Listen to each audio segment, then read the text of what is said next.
You a dangerous girl. Those eyes looking up at me. Wanna be my favorite girl.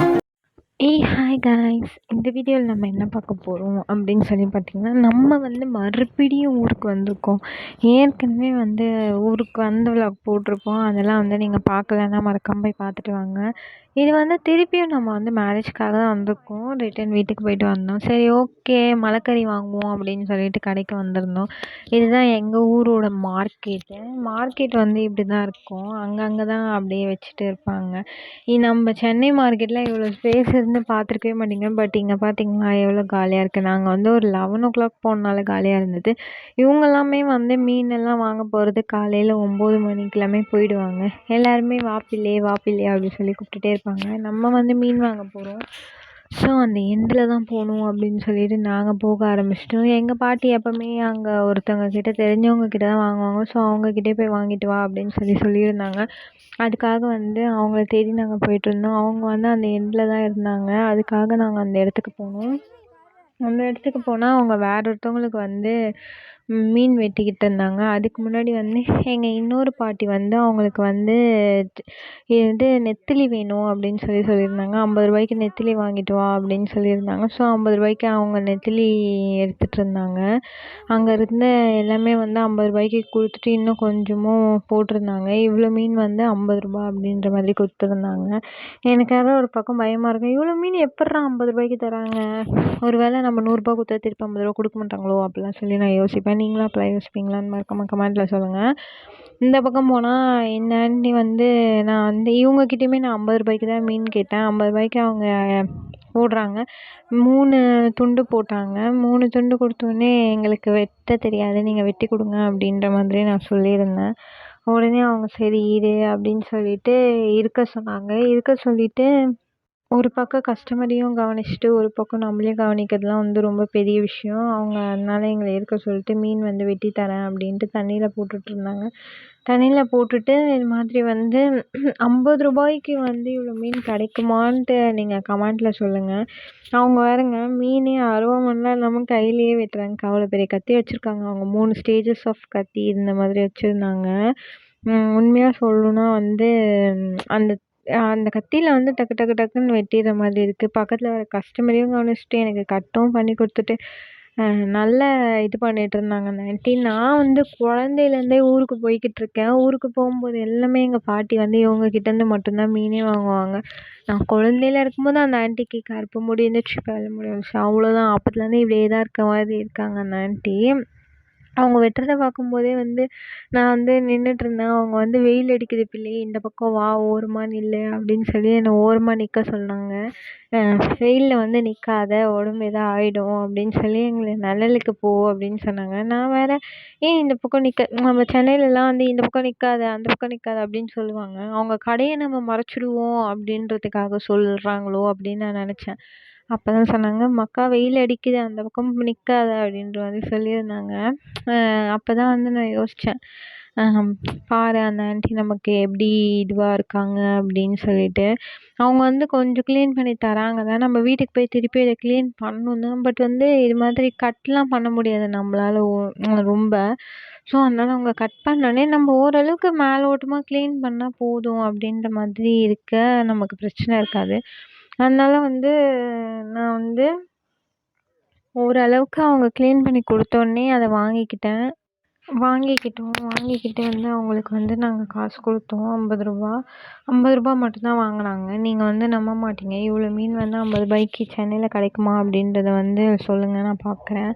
அவங்க நாங்கள் காசு கொடுத்தோன்னே அவங்க 50 ரூபா 100 ரூபா வாங்கிட்டு 50 ரூபா இது பண்ணாங்க. தென் அவங்களுக்கு நிறைய கஸ்டமர்ஸ் அங்கே இது பண்ணிகிட்டே இருந்தாங்க. கத்திக்கிட்டே கூப்பிட்டுக்கிட்டே இருந்தாங்க. அதனால அவங்க எல்லாருக்குமே மோஸ்ட்லி ரொம்பலாம் வெட்டிலாம் கொடுக்க மாட்டாங்க. அவங்க தெரிஞ்சவங்க அப்படின்றனால அவங்க வெட்டி கொடுத்தாங்க.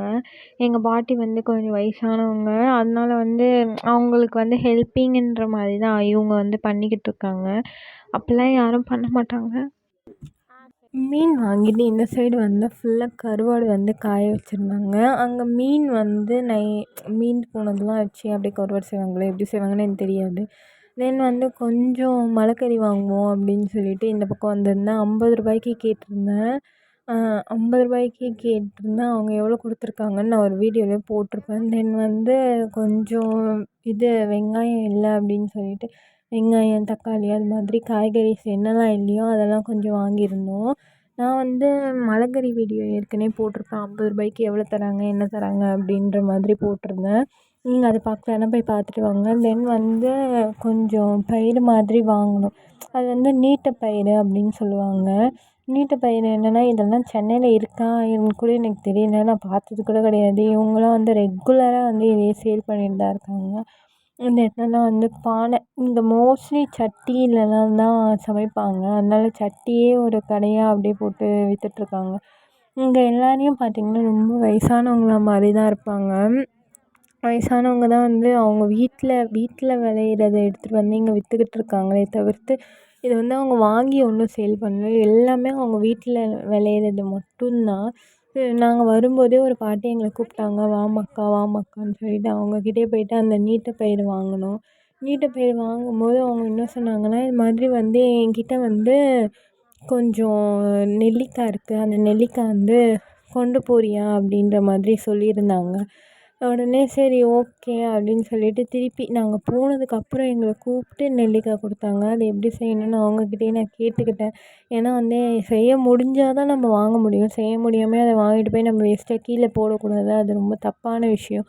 அதனால வந்து அவங்கக்கிட்ட கேட்டேன். அவங்க வந்து ஒரு கவரை எடுத்து அந்த கவர் ஃபுல்லாக வந்து அந்த நெல்லிக்காய் கொடுத்தாங்க.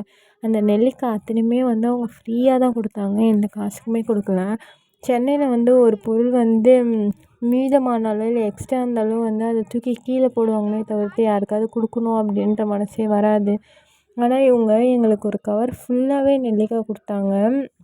நெல்லிக்காய் கொடுத்ததும் இல்லாமல் அதுக்கு வந்து அவங்க எதுவுமே அமௌண்ட்லாம் எதுவுமே அவங்க கேட்கல. ஜஸ்ட்டு வந்து இதில் வந்து சுடு தண்ணியில் போட்டு உப்பு போட்டு சாப்பிடு, கீழே எதுவும் போடாதீங்க, வேஸ்ட் பண்ணாதீங்க அப்படின்னு சொல்லி கொடுத்தாங்க. எனக்கு அதை பார்க்கும்போதே ரொம்ப என்ன சொல்கிறது, ரொம்ப ஒரு மாதிரி இது மாதிரிலாம் வந்து சென்னையில் கொடுக்கக்கூட மாட்டாங்க. நான் அவங்கக்கிட்ட வாங்கினது ரூ. 10க்கு அந்த பயிறு மட்டும்தான். பட் அவங்க வந்து அவங்க வியாபாரத்துக்கு வச்சுருந்த நெல்லிக்காவை வேஸ்ட்டாக போகுதுன்றதுக்கு தான் கொடுத்தாங்க. நான் இல்லைன்னு சொல்லலை. பட் வந்து அதுக்குமே வேஸ்ட்டாக போகிறத கொடுக்கறதுக்குமே ஒரு மனசு வரும். நிறைய பேர் என்ன பண்ணுவாங்க, வேஸ்ட்டாக போனால் கூட தூக்கி போடணும் அப்படின்னு தான் நினைப்பாங்க. அந்த பாட்டி எங்களுக்கு கொடுத்தாங்க. எனக்கு வந்து ரொம்ப ஜாலியாக இருந்துச்சு. தென் வந்து ஒரு ஸ்நாக்ஸ் மாதிரி வாங்கிட்டு வீட்டுக்கு போய்ட்டோம். வீட்டுக்கு போயிட்டு மீன் தலை முள் எல்லாத்தையும் தனித்தனியாக வச்சு மீன் குழம்புலாம் வச்சு சாப்பிட ஆரம்பிச்சிட்டோம். எல்லாமே வந்து வீட்டுக்கு போய் நல்லா க்ளீன் பண்ணிட்டோம். க்ளீன் பண்ணதுக்கப்புறம் நீங்கள் அவ்வளோதான். தென் வந்து மீன் குழம்பு என்னதான் ரசம், சாம்பார் என்னதான் செய்ய முடியுமோ எல்லாத்தையும் செஞ்சு போட்டு சாப்பிட வேண்டியதான் அப்படின்ற மாதிரி இருந்துச்சு. மீன் வந்து நிறைய கொடுத்துருந்தாங்க. பார்த்தாலே தெரிஞ்சிருக்கும். அது வந்து இங்கே இருக்க மீன்லாம் வந்து வெட்டினாலே அப்படியே ரத்தம் ஊற்றும். பட் வந்து சென்னையில் அப்படிலாம் ஊற்றாது. அதனால தான் எனக்கு எங்கள் ஊர் ரொம்ப பிடிக்கும் சென்னையை விட. தென் வந்து இது ஃபுல்லாகவே வந்து நாங்கள் தனித்தனியாக இப்போதைக்கு இதை ஃப்ரை பண்ணலாம், இப்போதைக்கு இது பண்ணலாம் அப்படின்ற மாதிரி நாங்கள் தனித்தனியாக எடுத்து வச்சுட்டோம். தனித்தனியாக எடுத்து வச்சதுக்கப்புறம் வந்து தனித்தனியாக ஸ்ப்ரெட் பண்ணிவிட்டு அந்த மண்டை உள்ளே இருந்த இதெல்லாமே நான் எடுத்துட்டேன். பூன்னு சொல்லுவாங்க. அது எல்லாமே எடுத்துகிட்டு எங்கள் பாட்டி வந்து எல்லாத்தையும் உப்பு, மிளகா அப்படி இப்படின்னு போட்டு சமைக்க ஆரம்பிச்சிட்டாங்க.